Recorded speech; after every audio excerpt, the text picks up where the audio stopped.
एक शाम रामपुर से कुछ दूरी पर स्थित छोटे से गांव देवपुर में सूर्य धीरे धीरे अस्त हो रहा था।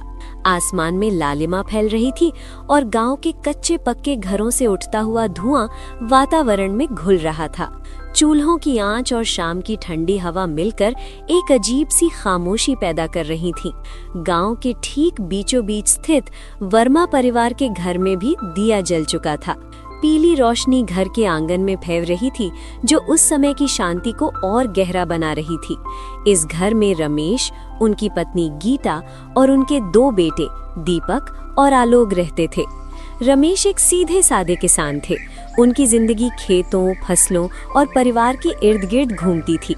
उन्हें बड़े सपनों या शहर की चमक दमक से कोई लेना देना नहीं था। वे जितना था उसी में संतुष्ट थे। दीपक उनका बड़ा बेटा था। वो स्वभाव से शांत, गंभीर और सोच समझकर निर्णय लेने वाला था। वो पिता की तरह जिम्मेदार था और खेतों के काम में उनका हाथ बंटाता था। इसके विपरीत आलोक छोटा था। वो तेज दिमाग वाला, चंचल और साहसी था।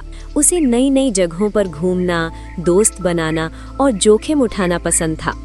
उसी समय गीता रसोई में बैठी रोटियां बना रही थी। तवे पर रोटियों की खुशबू पूरे घर में फैल रही थी। आंगन में रमेश चारपाई पर बैठे हुक्का गुड़गुड़ा रहे थे। हुक्के का धुआं हवा में घुल रहा था और वे गहरी सोच में डूबे हुए थे।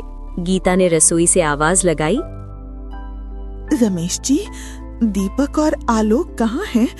शाम हो गई है, अभी तक घर नहीं लौटे। रमेश ने हुक्के का कश लिया और धुआं छोड़ते हुए बोले, कहीं खेत पर ही होंगे। दीपक तो खेत का काम देख रहा होगा और आलोक तो अपनी दोस्ती यारी में लगा होगा। बचपन से ही उसका यही हाल है। गीता के स्वर में चिंता साफ झलक रही थी। पता नहीं इस लड़के का क्या होगा। अगर ये थोड़ा दीपक जैसा बन जाए तो मेरी चिंता कुछ कम हो जाए। उसी समय अंधेरे में एक परछाई चुपचाप रमेश के घर के पास से गुजरती है। कदमों की हल्की सी आहट होती है। रमेश चौंकते हैं। वे अचानक पीछे मुड़कर देखते हैं, लेकिन वहां कुछ भी नहीं होता। चारों तरफ सन्नाटा। रमेश कुछ क्षणों तक देखते रहते हैं, फिर अपने मन को समझाते हैं कि ये केवल उनका भ्रम रहा होगा। रात हो जाती है। पूरा परिवार भोजन के लिए बैठता है।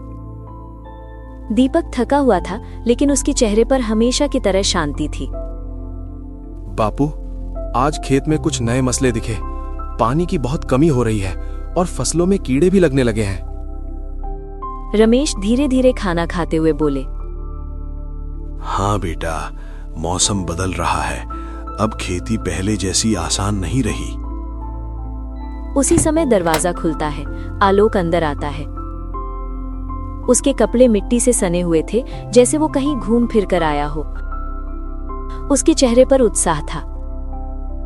माँ, आज मैं दोस्तों के साथ जंगल के पास वाले तालाब पर गया था। बहुत मजा आया। गीता का चेहरा तुरंत सख्त हो गया। जंगल? तुम वहां क्या करने गए थे? मैंने कितनी बार कहा है कि उस जंगल के पास मत जाया करो। वहां ठीक लोग नहीं रहते। आलोक ने मुंह बनाया। माँ, आप भी ना, क्या हो जाएगा, कुछ नहीं होता। रमेश ने सख्त आवाज में कहा, तेरी माँ सही कह रही है आलोक। उस जंगल में पुराने जमाने से अजीब अजीब घटनाएं होती आई हैं। वहां मत जाया कर। ये सब पुरानी कहानियां हैं बापू। अब कोई भूत प्रेत नहीं होते। दीपक चुपचाप सब सुन रहा था। उसके चेहरे पर गंभीरता थी। वहां मत जाया कर। मैं भी बचपन में एक बार वहां गया था और मुझे कुछ बहुत अजीब सा महसूस हुआ था। आलोक हंस पड़ा। भैया, आप भी ना, आप तो बहुत डरपोक हो। रमेश, गीता और दीपक एक दूसरे की ओर देखते हैं। तीनों के चेहरों पर एक अनजाना डर साफ दिखाई देता है। उस रात रमेश को नींद नहीं आती। वे बार बार करवट बदलते हैं। आखिरकार वे उठकर आंगन में आ जाते हैं। चारों ओर सन्नाटा था। अचानक उन्हें फिर वही परछाई दिखाई देती है। इस बार वो पहले से ज्यादा पास थी। रमेश की सांसें थम सी जाती हैं। उनका शरीर ठंडा पड़ जाता है। वे डरते डरते आगे बढ़ते हैं और उसे पकड़ने की कोशिश करते हैं। लेकिन अगले ही पल वो परछाई हवा में घुलकर गायब हो जाती है। रमेश कांपते हुए वहीं खड़े रह जाते हैं। ये क्या हो रहा है? क्या ये वही है? अगली सुबह रमेश की आंख बहुत जल्दी खुल गई। पूरी रात उन्हें ठीक से नींद नहीं आई थी। उनका मन भारी था और दिल में अजीब सी बेचैनी थी। वे चारपाई से उठे और कुछ देर आंगन में टहलते रहे। बार बार उनका ध्यान उसी परछाई की ओर जा रहा था जो रात को उन्हें दिखाई दी थी। आखिरकार वे सीधे रसोई की ओर गए। मुझे लगता है वो वापस आ गया है। कौन वापस आ गया है? आप क्या कह रहे हैं रमेश जी? रमेश की आवाज कांप रही थी। वही परछाई मुझे वो फिर दिखाई दी। मुझे पूरा यकीन है वो रामू काका ही थे। ये सुनते ही गीता का चेहरा पीला पड़ जाता है। उनके हाथ कांपने लगते हैं। रामू काका? वे तो कब के मर चुके हैं। आपको ऐसा क्यों लग रहा है? कहीं आप कोई सपना तो नहीं देख रहे थे? रमेश सिर हिलाते हैं। नहीं गीता, ये सपना नहीं था। मैं जाग रहा था। उसकी आंखें, उसके चलने का तरीका, सब कुछ वैसा ही था। उसी समय दीपक बाहर आ जाता है। वो सारी बातें सुन चुका था। वो अपने बापू के पास आता है। बापू, आप किस रामू काका की बात कर रहे हैं और आप इतने परेशान क्यों लग रहे हैं? रमेश और गीता एक दूसरे की ओर देखते हैं, मानो कोई बहुत बड़ा राज उनके बीच दबी हुई सांसों में छिपा हो। रमेश कुछ देर चुप रहते हैं, फिर कहते हैं, बेटा, ये बहुत पुरानी बात है। तुम अभी बच्चे हो। ये सब तुम्हारे समझने की बात नहीं है। बापू, मैं अब बच्चा नहीं हूँ। अगर कोई समस्या है तो मुझे बताइए। मैं समझ सकता हूँ और आपकी मदद करना चाहता हूँ। गीता की आंखों से आंसू बहने लगते हैं। रमेश जी, अब और कब तक हम ये राज छिपाए रखेंगे? अब तो बच्चों को सच्चाई बता ही देनी चाहिए। रमेश गहरी सांस लेते हैं, मानो वर्षों का बोझ उनके सीने पर रखा हो। फिर वे बोलना शुरू करते हैं। बहुत साल पहले बेटा, जब मैं जवान था, हमारे गांव में एक बहुत अमीर आदमी रहते थे। उनका नाम था रामू काका। वे बहुत अच्छे इंसान थे, हर किसी की मदद करते थे, लेकिन वे अकेले रहते थे। उनका कोई परिवार नहीं था। तो फिर उनके साथ क्या हुआ बापू? एक दिन रामू काका अचानक गायब हो गए। किसी को कुछ पता नहीं चला। गांव वालों ने सोचा कि वे कहीं चले गए होंगे।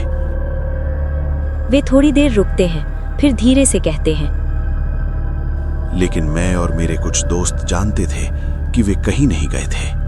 उनकी हत्या हुई थी। उसी समय आलोक भी वहां आ जाता है। वो ये सुनकर चौंक जाता है। हत्या किसने की थी बापू? हमारे ही गांव के कुछ लोगों ने।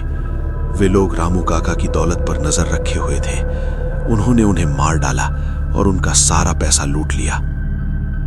और आपने पुलिस को क्यों नहीं बताया? वे लोग बहुत ताकतवर थे बेटा। उन्होंने हमें धमकी दी थी कि अगर हमने मुंह खोला तो हमारे पूरे परिवार को मार डालेंगे। हम डर गए थे और उसी दिन से हमने उस सच को अपने दिल में दफना दिया। और तभी से रामू काका की आत्मा भटक रही है। वो इंसाफ चाहती है। आलोक, जो अब तक मजाक उड़ाता था, उसके चेहरे पर भी डर साफ दिखाई देता है। उसी समय दरवाजे के पास कुछ गिरने की आवाज आती है। दीपक आगे बढ़ता है। वहां जमीन पर एक पुरानी पीली पड़ चुकी चिट्ठी पड़ी होती है। वो उसे उठाता है। ये चिट्ठी, ये यहाँ कैसे आई? घर में सन्नाटा छा जाता है। हर किसी की सांसें थमी हुई थीं। अब ये साफ हो चुका था। जो बीत चुका था वो लौट आया था। उस चिट्ठी ने पूरे वर्मा परिवार को हिलाकर रख दिया था। घर का माहौल भारी हो गया था। हर किसी के मन में डर, चिंता और अनगिनत सवाल उमड़ रहे थे। दीपक और आलोक दोनों भाई एक दूसरे की ओर देखते हैं। अब ये साफ हो चुका था कि ये सब केवल कहानी नहीं है। अब हमें चुप नहीं बैठना चाहिए। हमें उन लोगों को ढूंढना होगा जिन्होंने रामू काका की हत्या की थी। दीपक थोड़ा सोचता है। वो भावनाओं में बहने के बजाय समझदारी से काम लेना चाहता था। हाँ आलोक, लेकिन हमें बहुत सावधान रहना होगा। अगर वे लोग इतने ताकतवर हैं तो हमें भी नुकसान पहुंचा सकते हैं। रमेश कुछ देर चुप रहते हैं, फिर उन्हें अतीत की कुछ धुंधली यादें आने लगती हैं। मुझे अब याद आ रहा है बेटा, उन 4 लोगों में से एक का नाम था जगन्नाथ। दीपक चौंक जाता है। जगन्नाथ? मगर बापू, वो तो गांव का मुखिया है। हाँ, वही जगन्नाथ। आज वही गांव का सबसे ताकतवर आदमी है। पैसे और रुतबे के दम पर उसने सबको अपने काबू में कर रखा है। वही सबसे बड़ा शैतान है। रामू काका को मारने की साजिश उसी ने रची थी। आलोक की आंखों में गुस्सा भर आता है। तो फिर हमें उसी को पकड़ना होगा। नहीं आलोक, सिर्फ शक से कुछ नहीं होगा। हमें पक्के सबूत चाहिए। बिना सबूत के वो हमें ही फंसा देगा। कुछ देर की चुप्पी के बाद दीपक एक फैसला करता है। हमें रामू काका के पुराने घर जाना चाहिए, शायद वहां कुछ सुराग मिले। आलोक थोड़ा डरता है, लेकिन फिर भी साथ जाने को तैयार हो जाता है। दोनों भाई गांव के बाहर स्थित रामू काका के पुराने घर की ओर बढ़ते हैं। वो घर अब पूरी तरह खंडहर बन चुका था। दीवारों पर दरारें थीं, छत आधी टूटी हुई थी और चारों ओर सन्नाटा पसरा था। जैसे ही वे अंदर कदम रखते हैं, एक अजीब सी ठंडक उन्हें महसूस होती है। भैया, ये जगह मुझे ठीक नहीं लग रही। दीपक चारों ओर नजर दौड़ाता है। डर मत, हम यहाँ किसी गलत काम के लिए नहीं आए हैं। हमें रामू काका की आत्मा को इंसाफ दिलाना है। वे धीरे धीरे घर के अंदर आगे बढ़ते हैं। एक कोने में उन्हें एक पुरानी धूल से भरी संदूक मिलती है। आलोक उसे खोलता है। अंदर एक पुरानी डायरी रखी हुई थी। भैया, शायद यहाँ कुछ है। दीपक डायरी उठाकर पलटता है। डायरी के पन्नों पर रामू काका की लिखावट साफ दिखाई देती है। डायरी में लिखा था, रामू काका ने अपनी पूरी दौलत का जिक्र किया था और ये भी लिखा था कि किस तरह 4 लोगों ने मिलकर उनके खिलाफ साजिश रची थी। डायरी में नाम साफ साफ दर्ज थे, जगन्नाथ, हरिया, लाला, बद्री, और साथ ही ये भी लिखा था कि उन्होंने लूटा हुआ खजाना कहाँ छिपाया था। आलोक की आंखें चमक उठती हैं। मिल गया भैया, ये तो पूरा सबूत है। हाँ, लेकिन अब ये डायरी सीधे पुलिस के पास पहुंचनी चाहिए। वे जैसे ही बाहर निकलने लगते हैं, तभी अचानक रास्ता रोक लिया जाता है। उनके सामने मुखिया जगन्नाथ अपने 2 गुंडों के साथ खड़ा था। अरे अरे मेरे प्यारे बच्चों, कहाँ जा रहे हो? कुछ खास मिल गया क्या? मुखिया जी, आप यहाँ क्या कर रहे हैं? मैं तो बस ये देखने आया था कि तुम्हारे बाप ने तुम्हें कितना सच बताया है, लेकिन लगता है तुम उससे भी आगे निकल गए। वो गुंडों को इशारा करता है। अगले ही पल दोनों गुंडे दीपक और आलोक पर टूट पड़ते हैं। दीपक डायरी को बचाने की कोशिश करता है, लेकिन जगन्नाथ उसे छीन लेता है। अब कोई मुझे नहीं रोक सकता, तुम्हारा खेल खत्म। दोनों भाइयों को जबरदस्ती पकड़कर एक अंधेरे कमरे में बंद कर दिया जाता है।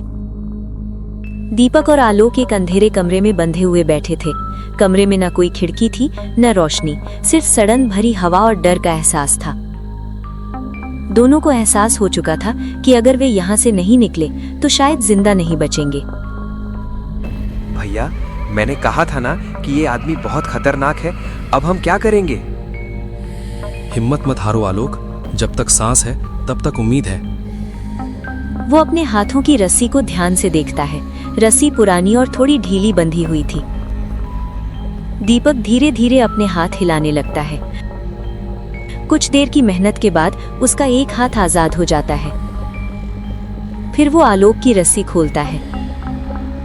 भैया, आपने तो कमाल कर दिया।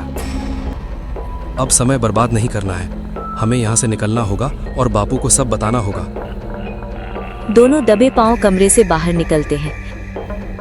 लेकिन जैसे ही वे भागने लगते हैं, जगन्नाथ के गुंडे उन्हें देख लेते हैं। दोनों भाई जान बचाकर जंगल की ओर दौड़ते हैं। रात का अंधेरा, पेड़ों की घनी छाया और पीछे से आती गुंडों की आवाजें। बचने ना पाए। वे किसी तरह गांव की सीमा पार कर अपने घर की ओर दौड़ते हैं। उधर घर में रमेश और गीता बेहद परेशान थे। बार बार दरवाजे की ओर देखते, लेकिन बच्चे नहीं लौटे थे। गीता, मुझे कुछ ठीक नहीं लग रहा। बच्चे अब तक नहीं आए। गीता की आंखों से आंसू बहने लगते हैं। हे भगवान, मेरे बच्चों की रक्षा करना। उसी समय दरवाजा जोर से खुलता है। मेरे बच्चे! वो दोनों को गले लगा लेती है। बापू, जगन्नाथ ने हमें बांध दिया था। उसने रामू काका की डायरी भी छीन ली। तो इसका मतलब उसे सब पता चल गया है। हाँ बापू, वो हमें मार डालना चाहता था। रमेश कुछ पल चुप रहते हैं, फिर उनका डर गुस्से और पछतावे में बदल जाता है। अब और चुप रहने का समय नहीं है। अब सच सबके सामने आएगा। रमेश गांव में ढोल पिटवाते हैं। सभी गांव वालों को चौपाल पर इकट्ठा किया जाता है। लोग हैरान होते हैं। अचानक ये सभा क्यों? गांव वालों, मैंने बहुत बड़ा अपराध किया है। मैंने बरसों तक एक सच्चाई छिपाए रखी। सब सन्न रह जाते हैं। रामू काका की हत्या हुई थी और उसका मुख्य दोषी जगन्नाथ है। लोगों में फुसफुसाहट फैल जाती है। ये कैसे हो सकता है? मुखिया जी तो बहुत नेक हैं। उसी समय जगन्नाथ वहां पहुंच जाता है। उसके हाथ में रामू काका की डायरी थी। देखो देखो, कैसे झूठी कहानियों से लोगों को भड़काया जा रहा है। ये झूठ नहीं है। आपके हाथ में जो डायरी है वही सच्चाई है। जगन्नाथ गुस्से में डायरी जलाने लगता है, लेकिन आलोक झपट कर डायरी छीन लेता है। ये सबूत है। गांव वाले डायरी पढ़ने लगते हैं। अब किसी को शक नहीं रहता। अचानक एक ठंडी हवा चलती है। एक धुंधली परछाई सबके सामने प्रकट होती है। वो रामू काका की आत्मा थी। रामू काका की आत्मा कहती है, इंसाफ।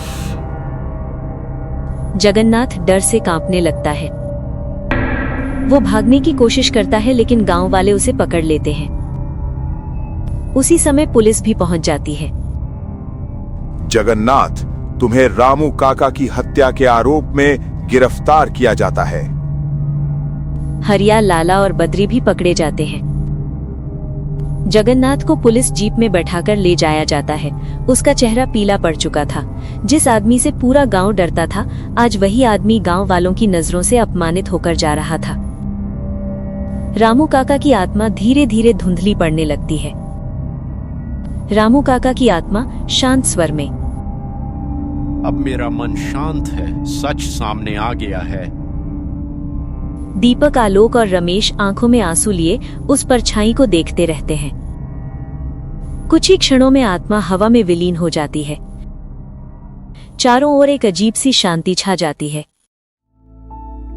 अगले दिन पूरा गांव बदला बदला सा लगता है। लोग अब खुलकर बात करते हैं, डर के बिना, झूठ के बिना। चौपाल पर गांव की पंचायत बैठती है। रमेश सबके सामने सिर झुकाकर खड़े होते हैं। गांव वालों, मैंने डर के कारण सालों तक सच छिपाए रखा। मैं जानता हूं, मैं भी दोषी हूं। रमेश, तुमने गलती की, लेकिन सच सामने लाने की हिम्मत तुमने ही दिखाई। यही सबसे बड़ी बात है। रमेश की आंखों से आंसू बहने लगते हैं। दीपक और आलोक पहली बार खुलकर मुस्कुराते हैं। उनका बचपन जो डर और रहस्य में बीत रहा था, अब आजाद हो चुका था। भैया, अब हमें किसी से डरने की जरूरत नहीं है ना? नहीं आलोक, अब ये गांव फिर से अपना हो गया है। गीता दोनों बच्चों को अपने पास बिठा लेती है। तुम दोनों ने बहुत हिम्मत दिखाई। माँ को तुम पर गर्व है। कुछ दिनों बाद जगन्नाथ और उसके साथियों को कड़ी सजा सुनाई जाती है। गांव में नया मुखिया चुना जाता है, एक ईमानदार और सादा आदमी। अब गांव में न डर है, न लालच, न साजिश। एक शाम दीपक नदी के किनारे खड़ा होता है। सूरज धीरे धीरे पानी में डूब रहा होता है। उसे ऐसा लगता है जैसे रामू काका कहीं दूर से मुस्कुरा रहे हों।